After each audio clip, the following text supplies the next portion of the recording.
So, you're more than these physical bodies. We like to just let you sit with that for a minute. It's logical, isn't it, that you didn't just show up here? When you put your world in context, you have to acknowledge that there's a whole lot more going on than what is being fashioned from the physical human consciousness. So you are an eternal consciousness on a trajectory. And here you are, a part of that trajectory focused into this time-space reality, into this body. But the larger part of the consciousness that is the eternal you remains non-physically focused. Focused upon you, focused with you, right there with you in everything that you are doing. But the non-physical part of you, that eternal part of you,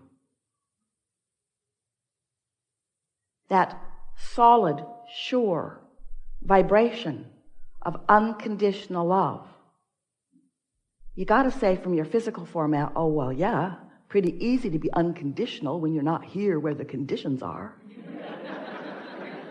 Exactly.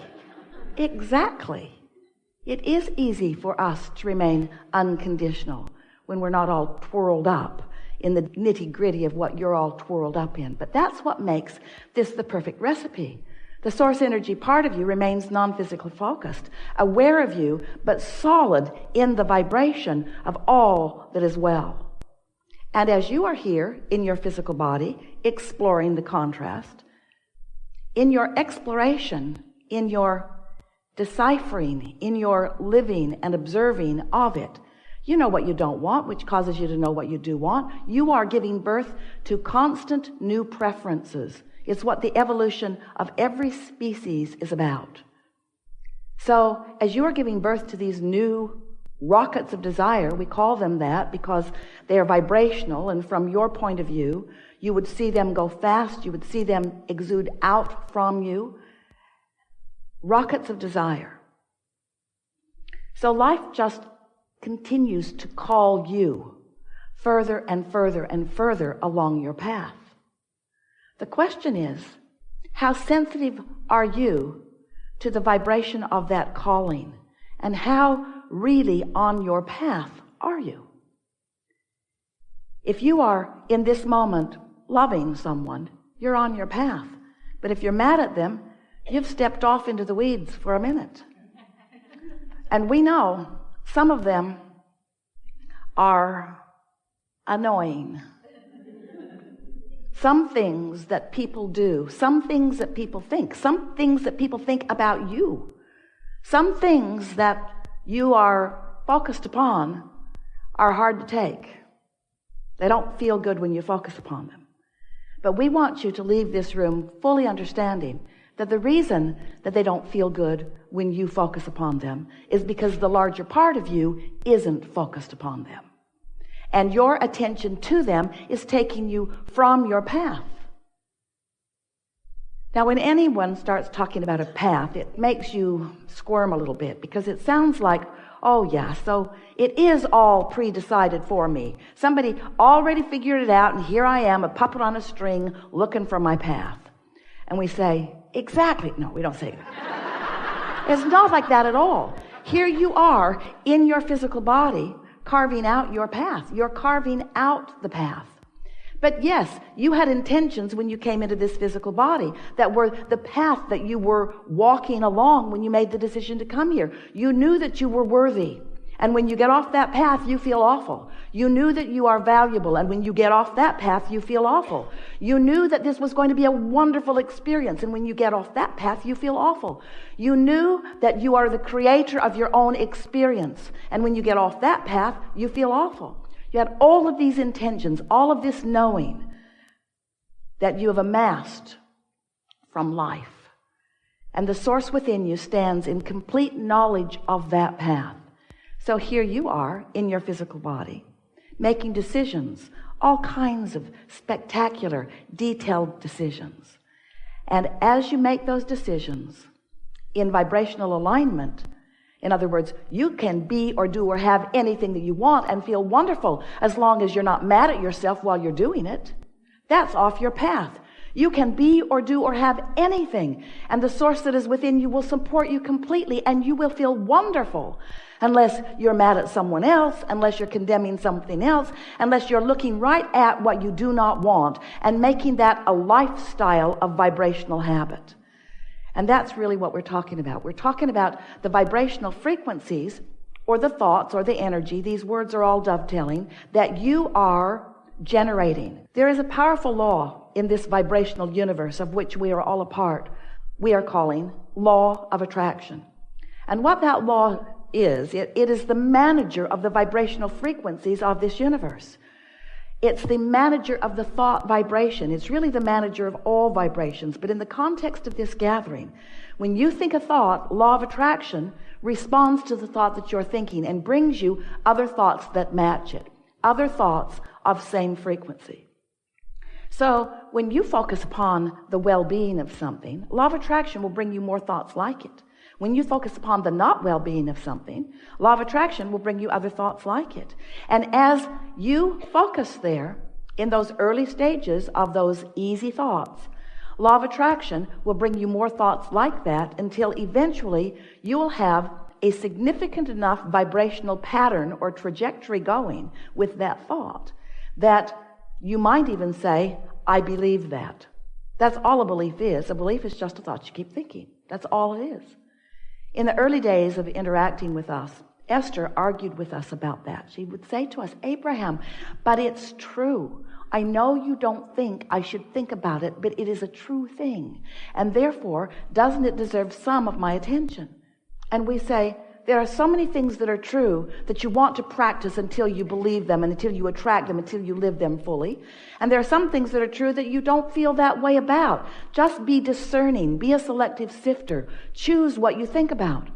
But Esther argued, and some of you do too, but Abraham, sometimes I do not think I am choosing this thought. I think this thought chose me. And we say, we know how that feels when you get that momentum going. When you get a certain amount of momentum going, it plays out. The laws of the universe that you know, the laws of physics, you know, it's like that. Put your car at the top of the hill. San Francisco's what comes to Esther's mind because she could not believe those hills that people were actually driving up and down. Put your car at the top of one of those hills and take it out of gear, take the brake off, and just test to see what the laws of physics are about. Just nudge that car just a little bit from behind. Just nudge it. And watch what happens next. There's no question about what will happen next, is there? The weight, the gravity, the inertia, the laws of physics are known by you experientially. You know what's going to happen to that car. But if you come to your senses and say, oh wait, I already know the outcome of this, I choose something different, so you step right out in front of that car and it bumps up against you, it stops. The momentum stops right there, doesn't it? You wouldn't want to be at the bottom of that hill, stopping that momentum. So law of attraction is synonymous with momentum, because when you give your attention to something, law of attraction will bring more and more and more and more and more. That's why you want to be discerning about what you think about. And it's also why you don't want to be at the bottom of the hill trying to stop your thoughts. That's when Esther said, my thought's thinking me, Abraham. I know you think I should think otherwise, but this thought has got hold of me big time. And we say, yes, sometimes it happens that way. And you really want it to happen that way when it's thoughts that are of benefit to you. You really want those thoughts to have hold of you when it's thoughts of your value, of your worthiness, of your worth, of the value and worth of others. You want those thoughts to get hold of you. You want to believe deeply. You want to have absolute knowing. First you think it, then you think it more, then you think it more, then you think it more, then you think it more, then you believe it. Then you believe it, then you think it more, then you think it more, then you think it more, then you know it. And the reason you know it is because what you believe manifests. It manifests. It gives you full knowledge. But what humans mostly don't understand is that you have control over what moves from vibration into reality. You can turn thoughts into things deliberately. You can. You are turning thoughts into things all the time indeliberately. Why not get hold of this? Why not start thinking purposefully? But the only way that you can begin to turn thoughts to things in a deliberate way is by inserting into your awareness the factor, the all-important factor of how you feel. Because how you feel is your guidance that lets you know how much momentum you got going toward what you want and how much introduction of contradiction you've got going on.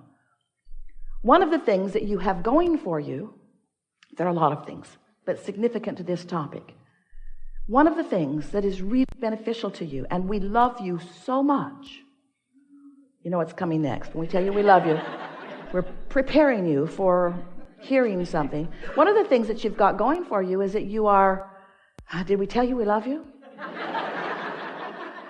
You are fickle and frivolous with your thoughts.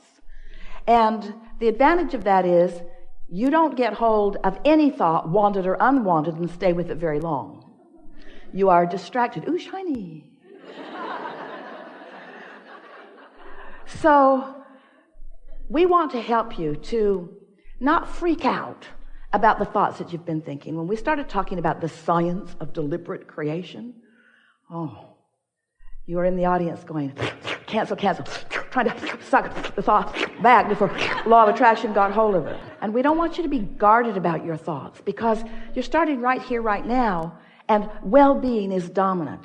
We just want you to be more deliberate about the thoughts you think by caring more about how you feel.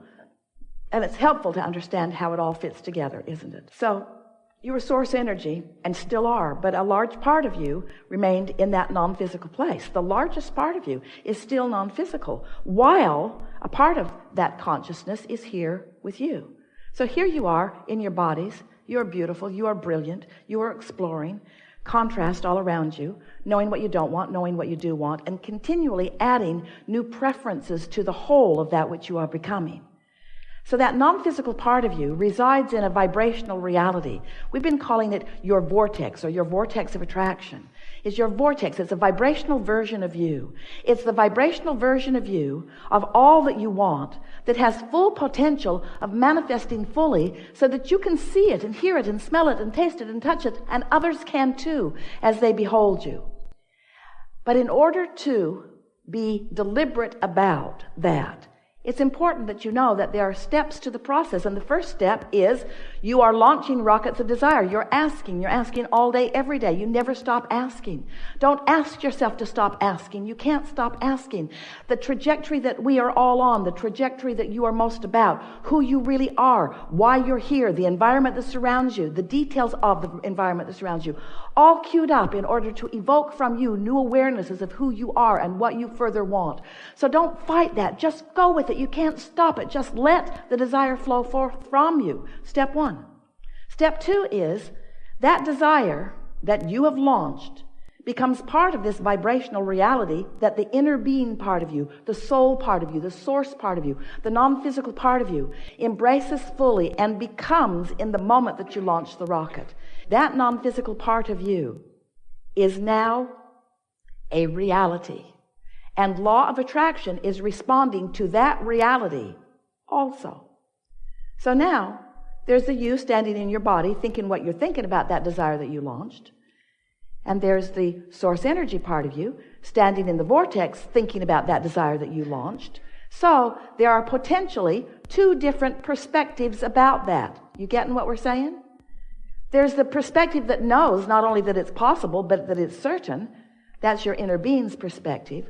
Knowing that the path will unfold, knowing that you will find your way, knowing that it will be really fun going toward it, and knowing that you're going to like it when you get there, but knowing that it's not just getting there that it's all about, it's the journey on the way to it that life is really about. That's what your inner being knows. That's what your inner being knows and bees about the desire that you launch. And here you are in your physical body, maybe not so much knowing so much of that.